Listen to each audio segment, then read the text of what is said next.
तारापुर गांव में भोला नाम का एक गरीब किसान अपनी बूढ़ी माँ के साथ रहता था। गरीबी के बावजूद वह बहुत मेहनती और सच्चा था।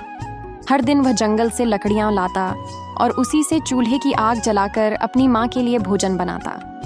एक दिन उसने चिंता जताई कि जंगल में लकड़ियां कम हो रही हैं। उसकी माँ ने मुस्कुराते हुए कहा, बेटा, मेहनत करने वाला कभी भूखा नहीं रहता। भगवान जरूर रास्ता दिखाएंगे। इसी बीच रास्ते में उसकी मुलाकात गांव के लालची सेठ तिजोरी लाल से हुई। भोला ने अपनी मजबूरी बताई और कुछ पैसों का उधार मांगा। सेठ ने पैसे तो दे दिए, लेकिन भारी ब्याज के साथ। भोला ने पैसे से समोसे बनाने का काम शुरू करने का निश्चय किया, क्योंकि उसकी माँ ने बताया था कि उसके पिता कभी गांव में सबसे स्वादिष्ट समोसे बनाया करते थे। भोला और उसकी माँ ने मिलकर समोसे बनाए और बाजार में बेचने चले गए। लेकिन गांव वाले उन समोसों का मजाक उड़ाने लगे।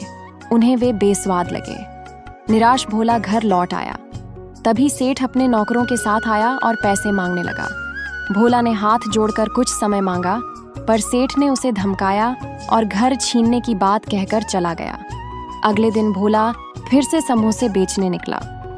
रास्ते में उसे एक भूखा वृद्ध मिला, जिसने कहा, बेटा, मेरे पास पैसे नहीं, कुछ खाने को दे दो।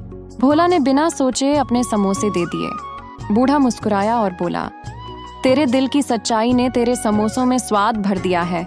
यह लो, यह एक जादुई जड़ी बूटी है।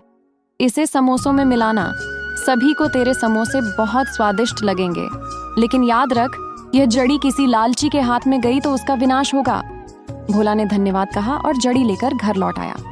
अगले दिन जब उसने उस जड़ी को समोसों में मिलाया तो पूरे गांव में उसकी खुशबू फैल गई। लोग दौड़ दौड़कर उसके समोसे खरीदने लगे। जल्द ही भोला की छोटी दुकान बड़ी बन गई और उसका नाम पूरे गांव में प्रसिद्ध हो गया। ये देखकर उसका पड़ोसी कालू, जो खुद समोसे बेचता था, जलने लगा। उसने रात में भोला की दुकान से वह जड़ी चोरी कर ली और अपने समोसों में मिलाई। लेकिन जैसे ही उसने लालच में समोसे बेचे, उसके ठेले में आग लग गई और सब जलकर राख हो गया। कालू पछताने लगा, काश मैंने लालच न किया होता। भोला ने यह देखकर कहा, बाबा ने सही कहा था, सच्चाई और मेहनत में ही असली जादू है। उस दिन के बाद तारापुर में भोला की ईमानदारी और स्वादिष्ट समोसों की चर्चा दूर दूर तक फैल गई। कहानी का संदेश: लालच हमेशा विनाश लाता है, जबकि सच्चे दिल और मेहनत से किया गया काम एक न एक दिन फल जरूर देता है।